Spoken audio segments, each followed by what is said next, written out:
to pray for the whole world, the salvation for the whole world. So on that day, according to tradition of the church, we celebrate at 3 o'clock. And this year, I think in many churches, especially in our church, we will, I didn't announce yet, but I plan that we will have the special time of prayer after the end of the celebration. On the Good Friday, we don't celebrate the full Mass, just a part of the Mass. We have a ceremony.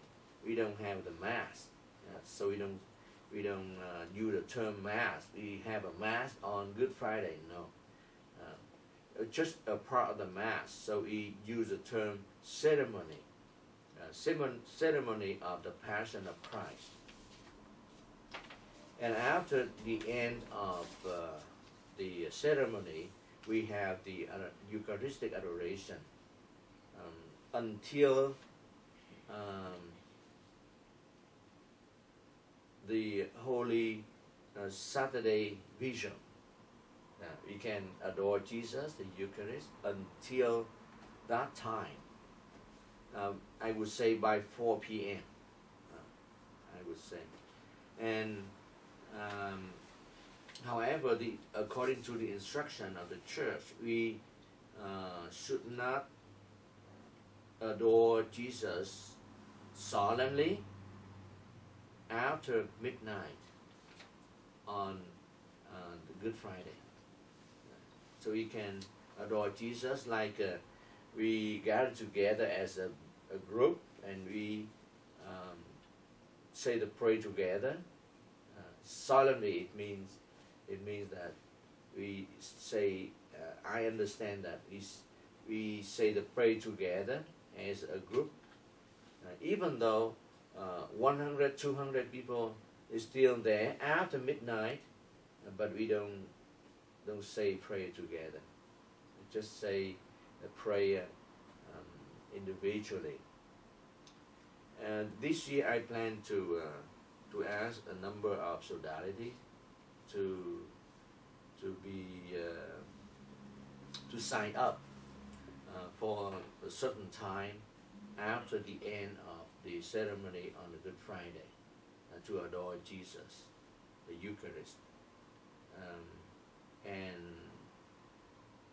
We may have, we may support, the parish may support the Conchi after the ceremony, because on that day we have to fast, right? So we don't have, absolutely we don't have a banquet, we don't have kind of heavy food, but light food. So I think we may have we may support the parishioners. Something like your sodality. Right after the ceremony on Good Friday, you come down, and then you have some congee, and about half hour or 1 hour later you come up for the adoration. The adoration will be downstairs, sorry, on Good Friday from, oh sorry, not Good Friday, but on Holy Thursday, Holy Thursday, from after the Mass, we start the adoration. So on that, on Holy Thursday, that is the Good Friday. The next day is the Holy Saturday. So usually on these 3 days we have official readings in the morning. I think that by 8 o'clock maybe. Yeah. And then Holy Saturday we have the Mass at 9 p.m. and it should take from 2.5 hours to 3 hours. I remember last year almost 3 hours. Maybe this year almost the same. And we start the Easter season with the celebration of the Easter Vigil at 9 o'clock. And that is really the summit of the liturgical year celebration. So we have 3 days, namely the 3 last days of Lenten season to prepare for the Easter Sunday, to prepare for the celebration of Easter season in general, but especially the Easter Sunday. Any question?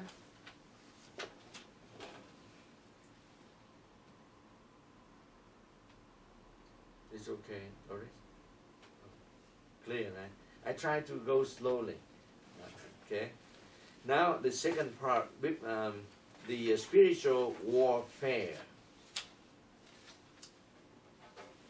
This may be not very familiar to you, because the term is a kind of new to a number of people. Spiritual for warfare. Let me read again the opening prayer on of the Mass on the Ash Wednesday. Lord, protect us in our struggle against evil. I bring this big book in Vietnamese. Why? Because it seems to me that it's a little bit more meaningful. I translate it into English. Lord, today all of us fast and sacrifice to enter the season of spiritual fighting, spiritual warfare, spiritual battle. So in Vietnamese, a little bit more expressive for the meaning and purpose of Lenten season. So Lenten season is really a special time during the year. Only Lenten season has this meaning. The meaning of the fighting against the Satan, the evil, the devil, is emphasized. Of course, for the whole year we have to fight, but it's, the more emphasized during Lenten season.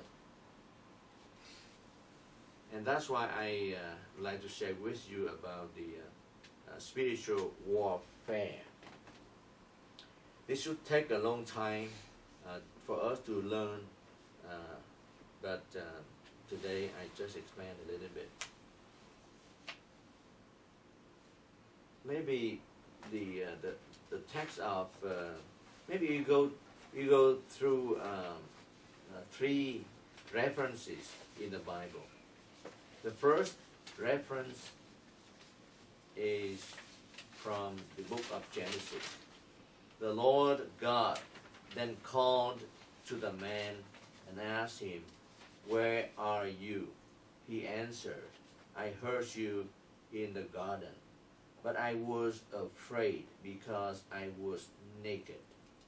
So I hid myself." Then he asked, "Who told you that you were naked?" God asked them, "You have eaten then from the tree of which I had forbidden you to eat."